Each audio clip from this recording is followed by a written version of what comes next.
Okay, hello. I'm here with my dad. Hi, Dad. Hi, Dad. You're right. Yes. And we're going to talk about slang. We've prepared some different slang terms for each other. I've got 5 from my generation's sort of slang terms, and Dad's got 5 from his, right? Yes. Yeah. So I'm going to tell Dad my slang terms, and he's going to tell me his, and we're going to see if we can guess or we know each other's slang terms, because slang changes a lot over the generations. So probably I am going to have no idea what he's talking about, and he's going to have no idea what I'm talking about. So yeah, let's go for it. Yes. Do you want to go first? Okay. All right. What's your first one? Blighter. Blighter. I think I've heard this before. I'm not sure. Yeah, sorry, go on. Yes, it was quite common, I think, in our youth and childhood. You know what it means? I got a feeling I kind of know what it means, but not properly. Could you give me an example sentence? What's that blighter doing over there? What's that blighter doing over there? Is it just like a slightly rude way of saying that guy? Yes, I suppose so. Slightly derogatory. Yeah. Yes, you're not intimate with him. Yeah. Some blighter did this. If you call someone a blighter, you don't really like them. That's right. or you certainly don't like him. He won't be a mate of yours. Yeah, okay. But it's not abusive or totally negative. It's sort of dismissive. Yes, dismissive. I had a feeling about it, but I never use it. Yes. All right. Cool. Okay. 1-0 to me, I think. Well, does that count? No, not to bother. All right. Okay. I don't feel competitive. All right. Okay. All right. Okay. Here's my first one. It's AF. AF. But I'll give you an example sentence to help it. It's hot AF today. Hot as fuck. Yeah, it's hot as fuck. Yeah. So it's AF is people just abbreviate it, obviously, to avoid swearing. Yes. Yeah. Yes. The part of what have we got here? I'm hungry AF. Yes. For example. Yes. It looks like it's about to rain AF. Yes. Yes. Okay. All right. Okay. Okay. You want one from me? All right. Go for it. Bonk. Bog. Bonk. B-O-N-K. Bonk. Okay. I think we used this when we were kids at school. When we were kids at school, it meant to shag, to have sex. That's the more contemporary meaning. But in my youth, it had a different meaning. I was a keen cyclist and used to go out with a cycling group. And if you had the bonk, it meant that you were exhausted. Well, not exhausted, but weary. It was, I suppose, the equivalent of writer's block for a cyclist. Somehow you had no energy to do it, although you weren't exhausted. It wasn't like the end of the day. You lacked the spirit or wish to carry on. Wow. But it later became, I think it also meant have an erection for men. And then it changed further to mean to shag. I can see how the second term and the third term morphed, but the first and the second first one is very a bit strange. Yes. To have the bonk. I've got the bonk. I've got the bonk. Meaning I just can't go on. That's right. I'm done. Yes, it's hardly exhaustion. It was almost indifference. When you've been cycling a long time and the roads just seem to go on forever and it's not very exciting and no hills or beautiful views, it's a kind of boredom with cycling. Right. It's a sort of psychological thing, not so physical. I've never heard of that one. Yes. Okay. If we're doing scores, I think it's 2-1 to you. Well, I'm not bothered. All right. I'm not that bothered either. Yeah. All right. Lit. L-I-T. That performance was lit. Illuminating, sparkling, superb. Yeah, pretty much. You could even say lit AF as well. Yes, of course. But lit would have lit up, all the lights on, sparkling, brilliant. Yep. Yes. This one's morphed as well. It kind of originally meant intoxicated. So you say, I was lit at the party last night. Yes. But I think it's now just become to mean like excellent or exciting. Yes. So Yes. Okay. You got it. Okay. Yeah. Very good. 3-1. Okay. Shufti. Oh. Shuft. I got nothing on this. Can you give me an example sentence? Let's have a shufti. Let's have a shufti. Why would we be having a shufti? Because we wanted to see something. Oh, is it? Is this like a look? Yes. Ah, yes. So like is this Cockney rhyming slang? No, it's. I think it came into English in the Second World War from Arabic. Oh, cool. The word for look is shuf in Arabic, and I think it came in. Let's have a shufti. But I think it would have lasted for 10 years or so after the war and then died out. Wow. So do you think soldiers brought it back from like the Middle East? There Wow. was there were quite a number of slang words like bint or girl. Yeah, bint is like She's a nice like, bint. Ah, really? Yes. In my generation, bint means like an unattractive girl. Ah, okay. Wow, but okay. bint comes from Arabic too. Again, huh? bint is the Arabic for girl. No way. Yes. This is fantastic. Yes. Any more? Arabic slang? Yes, but I can't Arabic think of derived them slang? for the moment. Okay. But if you look at Eric Partridge's Dictionary of Slang and Unconventional English, if you go through that, you'll find a number. Fantastic. Yes. Okay, Arabic slang. So shufti, was it? Shufti. That's great. Yes. Okay. Uh-huh. All right. I've lost count of the score. It doesn't matter. All right, next one. You might know this one. To troll someone. Is it to stalk someone by the computer? When I ran these by Mum, she said the same thing. Yes. And it's kind of but not. Yes. Shall I give you an example? Yes. Ignore him, he's just trolling you. Oh, yes. Okay. Or if you don't put that online, you'll just get trolled. I see. Has it the idea of stalking? I guess it's a bit of it. It's more that someone goes online and writes something really provocative in Yes. order just to get a reaction. Yes. There's no point engaging with them intellectually, or they don't seem to care that they're being a horrible person. Yes.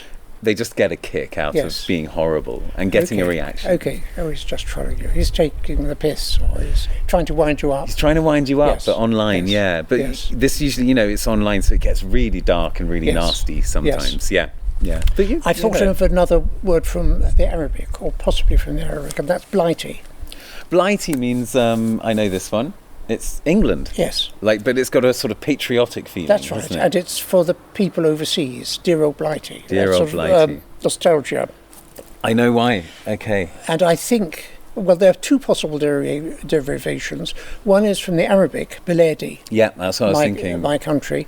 But I think Partridge says it's from Indian. Oh, And there was a word which is Turkish and Arabic, vilayet, Vilayet. meaning Yes. state, vilayet, and that changed into blighty. My country, Blighty. Okay, so Blighty. but they're both, aren't they? Like they originated in India, went Yes. into Arabic, went into Turkish. Originally it's Arabic, but it went into India. But I think Partridge talks about the Indian origin. I mean, there were also lots of words that came into English, like bungalow, cushy. Are you familiar with cushy? No, I don't know cushy. I know cushy. Okay. No, cushy. Okay. Cushy means comfortable, a cushy number. Oh, cushy number, yeah. Yes. I always thought that came from cushion. No, you will know some of the origin because it was originally Persian and Turkish. Hoş. Oh, that's old Turkish. Hoş geldiniz. Oh, hoş Welcome geldin, hoş, is. of course. The hoş bit was Persian, and there's a lot of Urdu that is Persian, and it eventually came to England as cushy. That's great. And so cushy, like a cushy number, a cushy Yes. job, meaning a comfortable job, is related to the word hoş in Yes. Turkish, meaning That's nice. right, yes. I like that. Hoş That's geldiniz, great. yes. Hoş geldiniz, yeah. Oh, good Meaning one. welcome. Good one. Yes. Okay. Whose turn is it? I've lost No track. idea. I just thought of another one. Okay, then. you do it, yeah. Let me see. Deco. Oh, like Art Deco? No, No. usually spelt with a K when Deco. it's written, or even with a KH. Deco. I have no idea what that means. This is also, I think, from India, and it means like shufti. Let's have a look. Ah, okay. It really sounds like Cockney rhyming slang, Yes. doesn't it? Yes. But it's not. Yes. Okay, I think it's your turn. Okay. Well, the last one I think I've got is potato. Oh, I know what potato means. Not in the sense that Can you give I me use. an example sentence?